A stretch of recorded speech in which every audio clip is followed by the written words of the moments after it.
Early conflicts of the American Revolution. So we're on to our new unit, the American Revolution.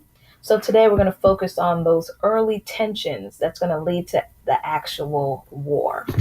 So you have your Cornell notes out, your PowerPoint out, hopefully. So let me first talk about these Cornell notes. So with Cornell notes, you usually have the question that you create on the left, but I've already provided the questions. So it goes question on the left, answer on the right. So all you're doing, filling in the blanks on the right. You don't have to write anything on the left. I do want to point out something on this side. On the back side, it says, where was the proclamation line? You have to label for 9 and 10. Label it directly on the map. Where's the proclamation line? Where's the Appalachian Mountains? Now let's look at the summary. How did the underlined events make colonists angry? You got to explain each one. So the underlined events are, for example, Proclamation of 1763, British economic policies. There's going to be two of them. So there should be three things you talk about here separately. How did each one make them angry? All right. Okay, let's get started.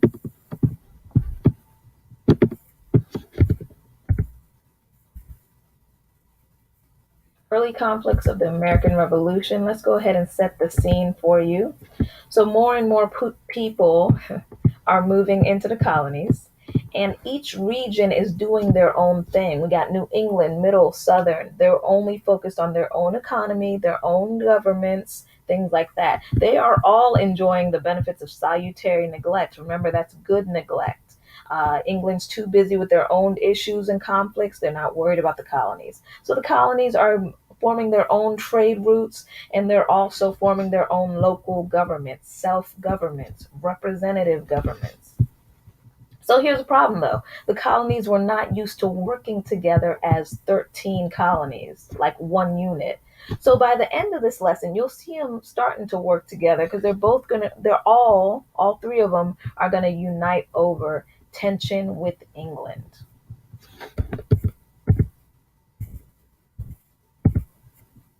All right, number one, what was the Albany Plan of Union?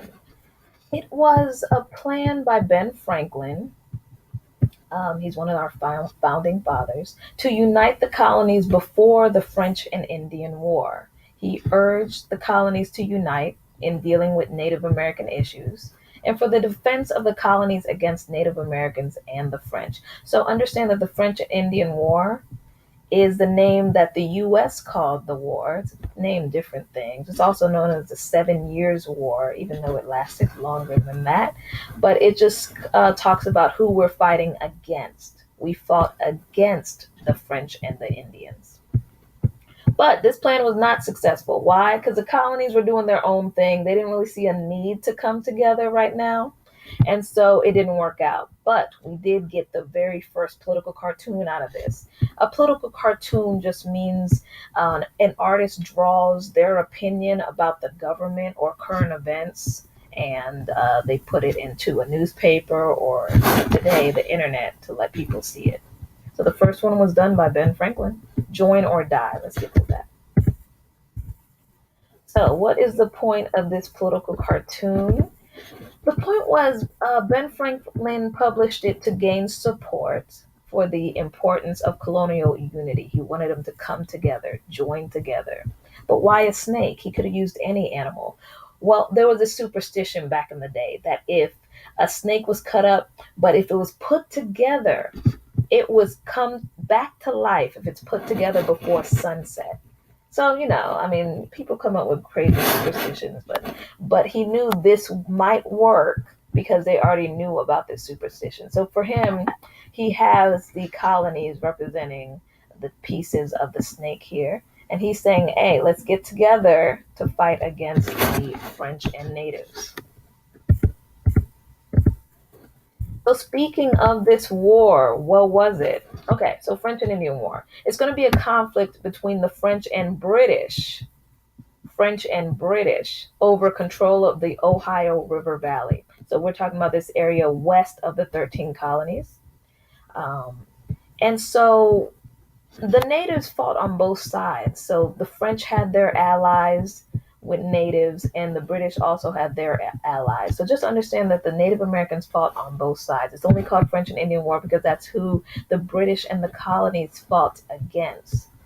And just a quick fact, George Washington, who's later going to become our first president, at this time he was a colonel in this war. So he's important because he's going to show his leadership skills early on. Okay, French and Indian War ends. And how did it end? With the Treaty of Paris 1763. Yes, the year is important. A treaty is just a document that officially ends a war. Paris is where they were when they signed it. And the year is going to be important because there's going to be another Treaty of Paris at the end of the Revolutionary War. And that's 20 years from this date, 1783. So don't get them mixed up. What were the terms of the treaty? What did the treaty say? It pretty much got rid of French claims to North America. So look at this map before the Treaty of Paris. France claimed a lot of land. And here's Great Britain in the 13 colonies. Remember, Spain had Florida. And this is the area they're fighting against. This area bordering the Appalachian Mountains, Ohio River, Mississippi River here. They're fighting over this land. But France lost. So what do you think the map's going to look like? If you lose, you're out of here. So France is no longer part of North America. I mean, they have a few more lands in the islands, but for the sake of North America here, they lost, so they lost all that land. Now, Spain did kind of help the French out, so they got some land too.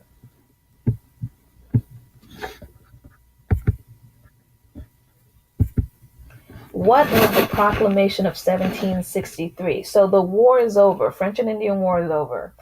The US and Great Britain, they both fought against the French and got all this land.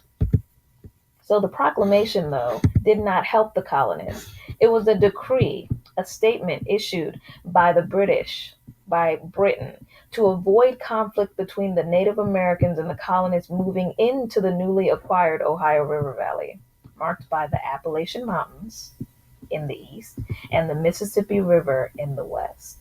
So it pretty much says colonists cannot go west of the Appalachians. They cannot go into the new land that they just fought for because they had issues with natives. I mean, they kept fighting over land. So Great Britain, remember, they're far away. They're saying, look, we're going to fix this by just saying, colonists, you stay on your side in the east. Natives, you stay on your side in the west. Problem solved, right?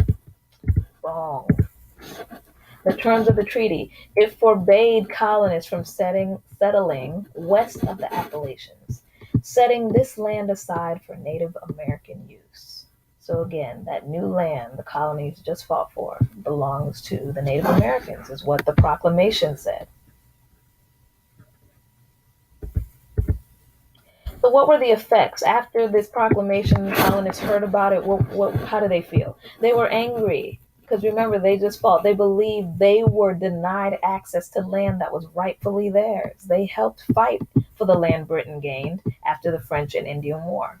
So this is why they fought. I mean, they're fighting for land. They wanted to expand west. So they're like, cool, if we just help them out, help Great Britain out, the mother country, help her out right quick, we're going to get some more land. Unfortunately, that's not what happened. So they're angry right now.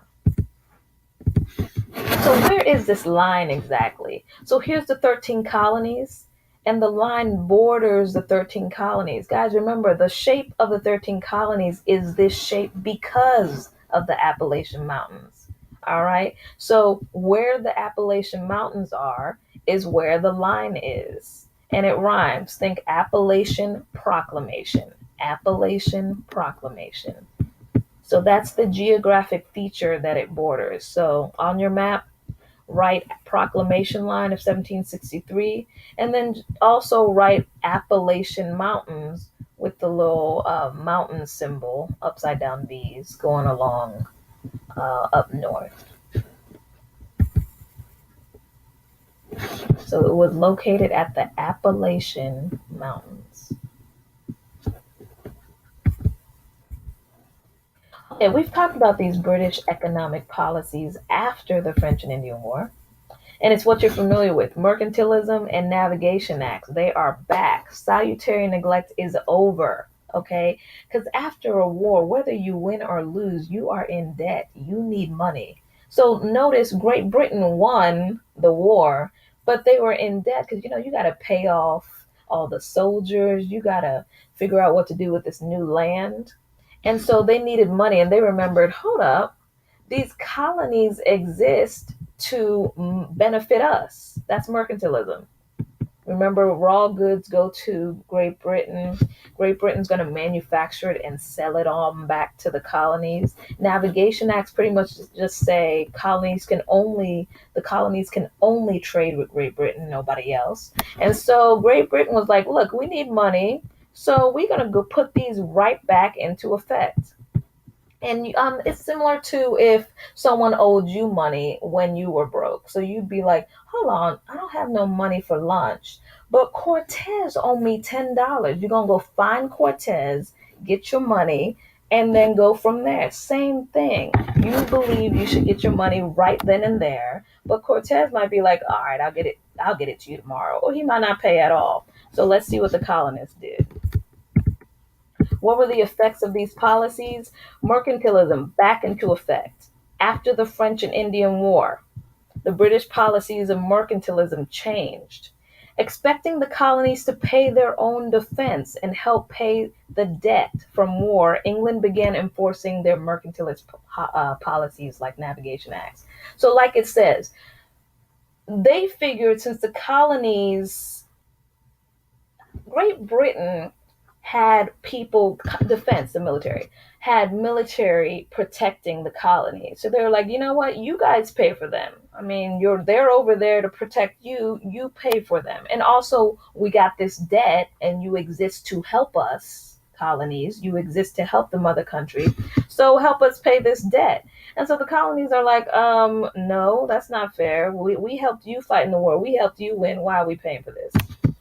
And also, they weren't happy about this because, look, having tasted economic independence for way too long under salutary neglect, the American colonists had no desire, none, to return to the mercantilist policies, which led to growing tension between England and their colonies. All right, so this is the growing tension. The fact that they have to now pay up after years of doing their own thing. Out of nowhere, well, not, yeah, pretty much out of nowhere, they have to start paying.